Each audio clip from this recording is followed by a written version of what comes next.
Hola, bienvenidos y bienvenidas a un nuevo capítulo de nuestro querido podcast Diversidades. Estamos aquí como cada semana para tener una nueva visión sobre el envejecimiento. Les habla su anfitrión Jeremy Enríquez. Me acompaña como cada semana mi compañero Nicolás Cisterna. ¿Cómo estás el día de hoy, Nicolás? Acá vi muy bien, Jeremy, con ganas de que comience esta nueva entrevista.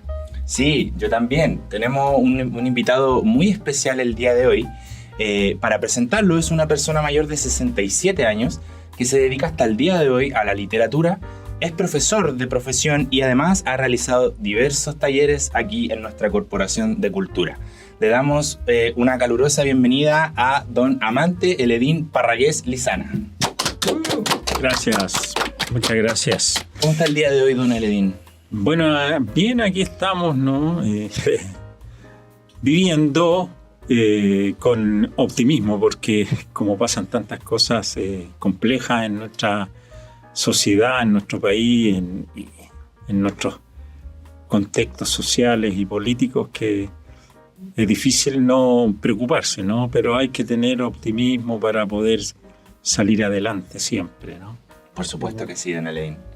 Oiga, don Eledín, hablando de lo que decíamos más o menos cuando lo presentábamos, usted nos contaba que se dedica hasta el día de hoy a la literatura. Sí, sí. Cuéntenos cuál es el rol de la literatura en su vida. Claro, mira, yo soy de profesión profesor, ¿no? Soy pedagogo, tengo estudios en esa área y trabajo muchos años como profesor en escuela primaria. Pero paralelo a eso, siempre me he dedicado a la literatura, ¿no? Desde que era estudiante en educación media, cuando recién empecé a escribir mis primeras letras. Me he dedicado a eso porque la literatura es un complemento muy importante para la educación, en la educación, ¿no? A través de la literatura, que es lenguaje en el fondo, que es la palabra con la cual tú puedes crear mundo, y es lo que tú tienes que enseñar a niños y niñas en el colegio, enseñar a leer, a escribir. Entonces, el mejor lenguaje que tenemos nosotros para poder enseñar con propiedad eso es la literatura, la poesía, especialmente nosotros que tenemos grandes poetas y poetisas, ¿no? Claro. ¿Te fijas? Entonces, es una combinación muy importante, muy fuerte, muy positiva y sobre todo que produce mucha calidad al momento en que uno va a comunicarse de manera oral o en forma escrita. Claro. Uh-huh. Usted nos comentaba que, nos trajo lo que vemos aquí. Usted hasta el día de hoy crea poemas, escribe y tiene sus propios libros, y don Eledín nos trajo el día de hoy unos libros para mostrarle. No sé si lo podemos mostrar a la camarita, don Eledín, y quizás nos explique un poquito de qué se trata.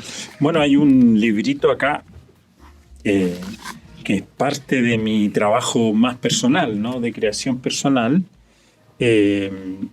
poesía dedicada a nuestras imágenes, a nuestro paisaje.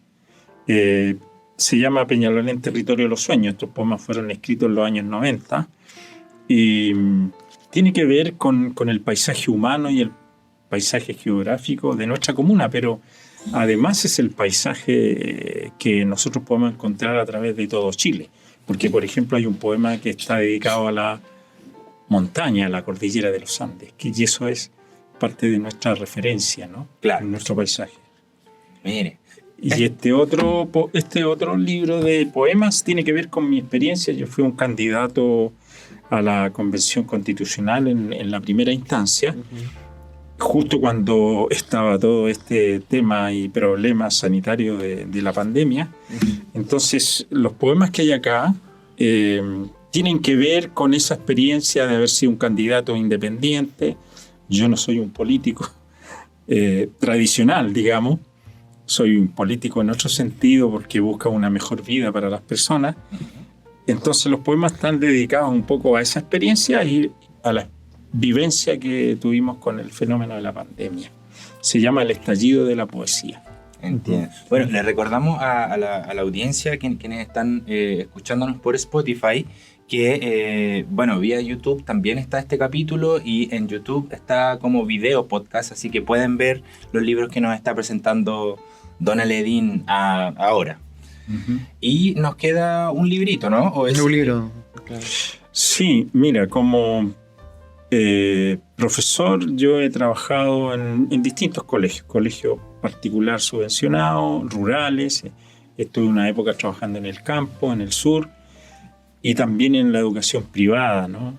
En un colegio de élite, que fue el colegio donde yo me eduqué, el colegio St. George en Santiago, en la comuna de Vitacura. Yo me eduqué en los años, al inicio de los años 70, es decir, en el periodo de Salvador Allende, donde había un valor especial por la educación y la cultura. Entonces, esa experiencia de integración, yo viví en un campamento en esa época. Fui un niño que creció en la extrema pobreza, ¿no? Y fui a un colegio de élite, o sea, de personas que tenían muchos recursos, un colegio muy caro, privado. Y esa experiencia fue muy compleja, muy difícil. Yo, para poder resistir, ¿no?, ese impacto, me puse a escribir. Y escribí, digamos, al modo de una, ¿cómo se llama?, reflexión autobiográfica, con dudas, con preguntas, con angustias, pero también con esas esperanzas que uno encuentra en el camino, ¿no? Y de ahí trabajé estas reflexiones y las convertí en una novela que después fue publicada el año 2002, ¿no?, que tiene que ver con toda esa experiencia de integración y de los integrados en esa época. Y esto después fue tomado un poco como antecedente, como fuente de inspiración para la película chilena Machuca, ¿no? Porque es el tema de la educación, la integración de niños pobres en un colegio de ricos, y lo que dio como resultado esa experiencia, ese programa de integración, que en el caso mío fue muy positivo, porque gracias a eso yo pude después acceder a la universidad, estudiar en el extranjero, etcétera, etcétera. Entonces, esta es una novela escrita cuando yo no era un escritor, cuando era simplemente un alumno. Después yo la ordené con el tiempo, la corregí y se transformó en un libro, ¿no? La historia de Ledin es muy gráfica en cuanto a la importancia de la narrativa para poder incluso el enfoque narrativo dentro de lo terapéutico, el poder resignificar, reconstruir una historia y darle un sentido, y aparte se transforma en un legado que llegó, incluso inspiró para la película, para el cine, Claro. de mostrar ese fragmento de la historia, un fragmento de la historia difícil, muy difícil, pero que, bueno, acá vemos en el fondo un resultado positivo de aquello. Claro, ¿no? Y es súper importante también, interesante que, si no mal entendí, lo empezó a escribir en los años 70 y se publicó en el año 2002. Sí, o sea, comencé yo a escribir esto cuando estaba en el colegio, es decir, el año 72, ¿no? Yo estaba cursando la enseñanza media. Como dices tú, fue, digamos, la escritura, en este caso, primero una salida, un desahogo. Entonces, por eso tiene ese aspecto terapéutico, ¿no? Una conversación con uno mismo para resolver las dificultades que uno estaba enfrentando, que eran básicamente, en mi caso, de carácter psicológico, porque yo no podía entender por qué había tanta diferencia entre pobres y ricos, ¿no? Porque ellos tenían tanto y yo no tenía nada. Todas esas cosas, y enfrentado también, yo vengo de un origen campesino, muy católico, una tradición religiosa popular. Entonces te empiezas a cuestionar incluso esos aspectos. ¿Por qué Dios permite esto, no? Este desorden, digamos, de alguna manera. Y la literatura es como una tabla de salvación en algún sentido, que te ayuda a ti un poco a esta resistencia o resiliencia, se le llama ahora, Sí. ¿no? Y afortunadamente se pudo publicar después de mucho tiempo, porque publicar para alguien que no tiene recursos es muy difícil acá. Sí. Después de mucho tiempo sirve como un trabajo, un documento para la reflexión sobre el valor y la importancia de la educación, sobre todo una educación de calidad, independientemente de si la persona es rica o pobre, tiene recursos, tiene dinero o no tiene. El derecho a tener un acceso a una educación de calidad independiente de la situación económica. Claro. Claro. Exactamente.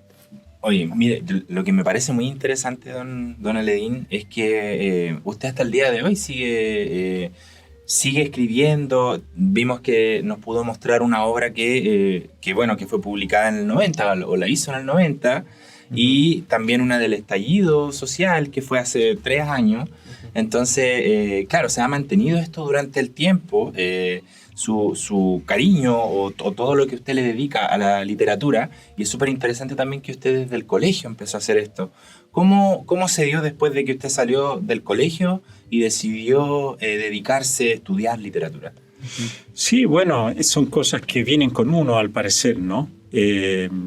Son gustos, son necesidades que te hacen ser lo que tú eres, ¿no? Porque la literatura de alguna manera te muestra a ti cuáles son tus sueños, tus anhelos, tus utopías, ¿no? De alguna manera, para todos los escritores, sus libros es también parte de su mundo, es el lugar donde ellos también habitan, ¿no? Yo vivo aquí en esto. Aparte de vivir la realidad cotidiana, también vivo en estas imágenes que presenta la poesía, ¿no? Es una construcción. Escribir es construirse. Yo tengo por ahí un poema que está en otro libro que tiene que ver con eso, ¿no? Uno se va construyendo en la medida que también va escribiendo sus cosas. Es como construir su casa, ¿no? Claro. Donde uno habita, donde uno vive, donde uno existe y donde uno es. Entonces, es bien importante. Yo hago talleres, como soy profesor, yo hago talleres. Hice talleres acá en el Chincohue, Corporación Cultural. Actualmente trabajo en la Agrupación Cultural Barracón, que es mi organización de base desde hace muchos años. Ahí en Lo Hermida, presente, ahí hago un taller todos los días sábados. Y en la Florida también realizo en el Centro Cultural La Barraca un taller literario para jóvenes, adultos que les interese esto, que les guste leer, que les guste conocer la cultura literaria de Chile, del mundo y estos valores que hay acá, ¿no? Cuéntanos acerca un poco de este trabajo que realiza con las personas de La Hormida, cómo es la recepción, y cuéntanos un poco lo que se hace en este taller.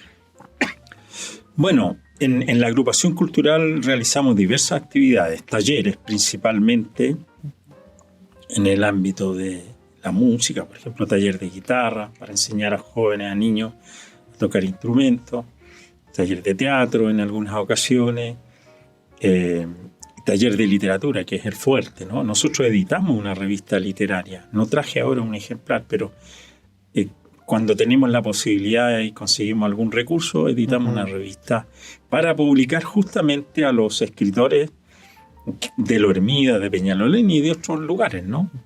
Para rescatar esa riqueza, ¿no? Creativa. Entonces, los talleres son parte de mi quehacer permanente, ¿no? Se combinan también con mi creación personal. Y eso es un aporte a la comunidad, es un aporte al desarrollo de la creatividad, de la imaginación y de las utopías que tenemos nosotros de hacer un mundo más bello, porque creemos que no puede haber belleza si no hay justicia social. No puede haber belleza si no hay verdad. Porque una sociedad que es injusta, ¿no? Que persigue las ideas, por ejemplo, que discrimina en todo sentido, no es una sociedad donde uno puede decir, oye, esta sociedad es bella. ¿Te fijas? Claramente. ¿Dónde se puede conocer si las personas, nuestros auditores, las personas que nos escuchan a través de Spotify y nos ven a través de YouTube, dónde pueden conocer un poco más acerca de la agrupación o cómo participar o leer? Mira, hoy en día, ¿no? Con esto de las redes sociales, hay muchas cosas el Barracón, la agrupación Barracón tiene un Facebook, Barracón Lo Hermida se llama ese Facebook, hay un Instagram, y también hay publicaciones, ¿no? Hay videos en YouTube que se pueden encontrar, ¿no? Y también, bueno, si puede ir, yo invito a los que quieran, ¿no? A participar en los talleres literarios. Nosotros estamos ahí en el Litoral 6225, que es la sede del Barracón, y también es la sede de la unidad vecinal 17, que es en el tercer sector de La Hormiga. Ahí está el Barracón. El Barracón existe desde que era una toma, desde que se formó la toma, un campamento. Era el lugar de reunión, ¿no? Entonces es muy simbólico eso también. El año 1972 estuvo ahí Salvador Allende. Vino de visita. Antes se llamaba Asalto al Cuartel Moncada, ese sector, ¿no? Donde estaba esa parte del... Porque la toma de La Hormiga se realizó en distintas épocas, por distintas etapas. Claro. No fue todo al mismo tiempo. Claro.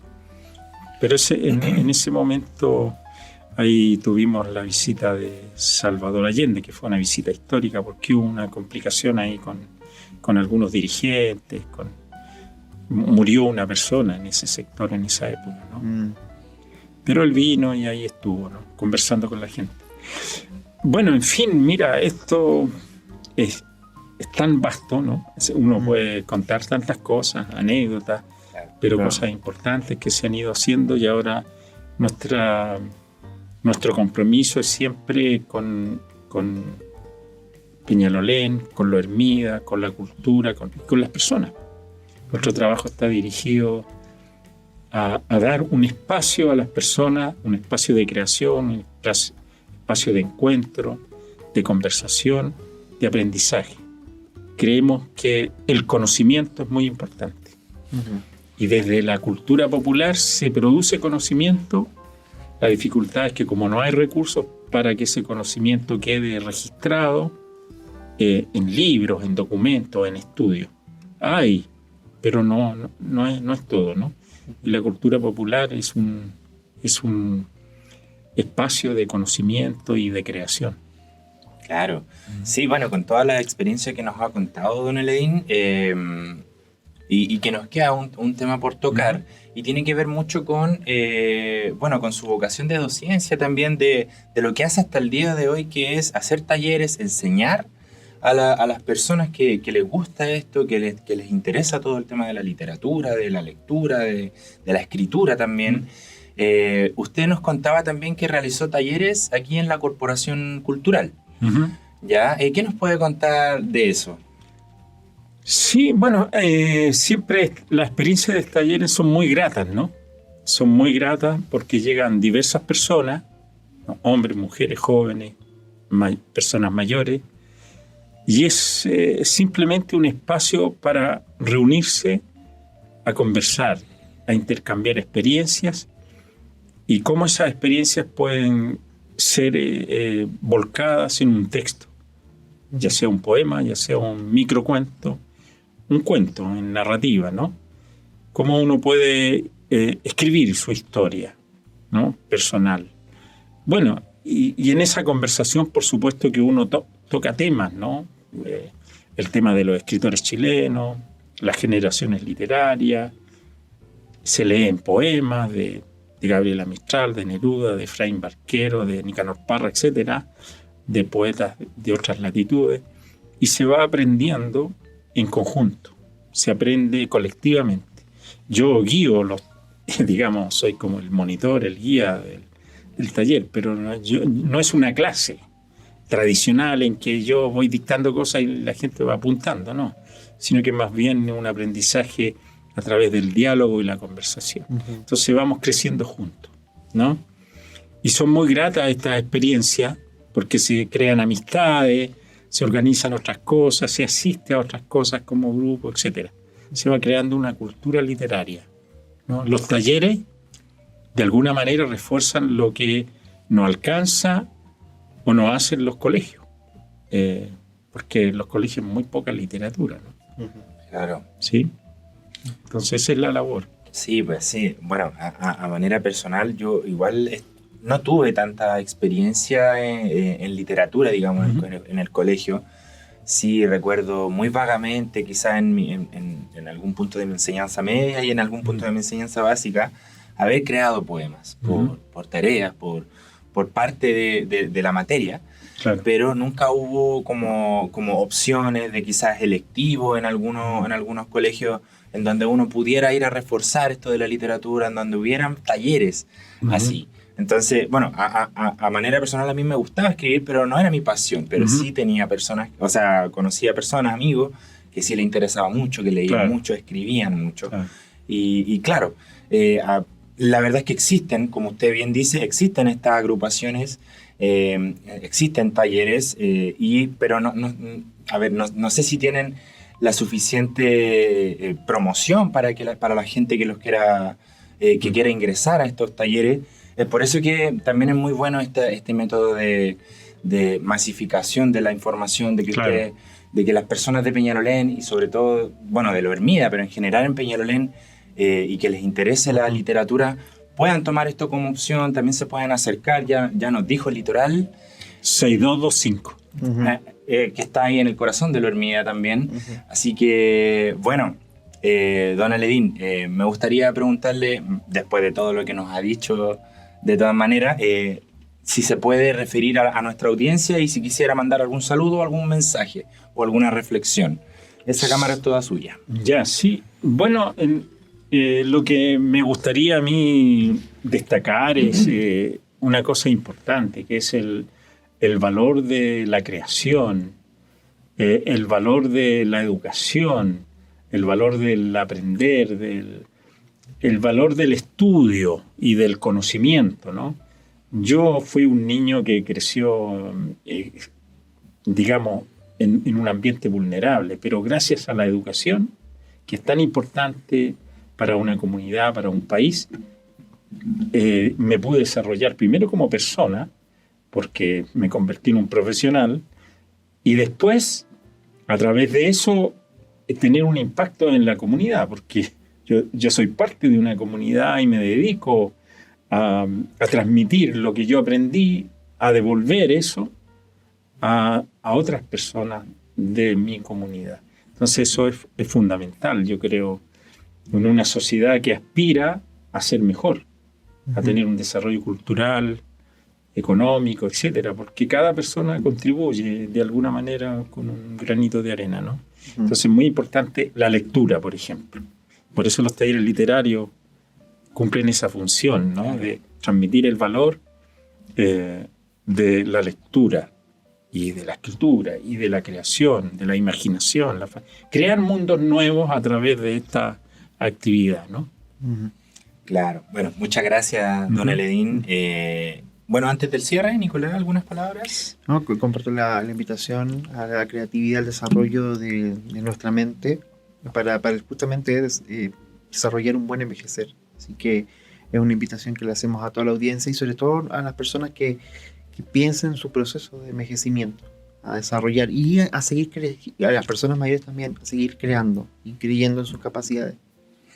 Y bueno, recordarle a nuestra audiencia que nos puedan seguir en nuestras redes sociales, tanto en Instagram como UPM-Peñalolén, y en YouTube y Spotify como Diversidades. Como todos los jueves vamos a estar subiendo los capítulos que vamos haciendo frente a cada invitado. Y bueno, agradecerle, don Aledín, por haber venido a conversar con nosotros, a tomarse el tiempo de darnos esta charla y que sé que también va a ser muy productiva para nuestra audiencia. ¿Ya? Sí. Así que, bueno. Muchas gracias. Muchas gracias por la invitación y mucho éxito con esto, que yo creo que es muy importante difundir estos valores, ¿no? No solo en mi caso personal, sino que hay una riqueza enorme en nuestra comunidad y eso hay que darlo a conocer. Muchísimas gracias. Y bueno, nosotros nos vamos despidiendo de esta nueva entrega de Diversidades. Nos vemos la próxima semana. Chau, chau. Gracias.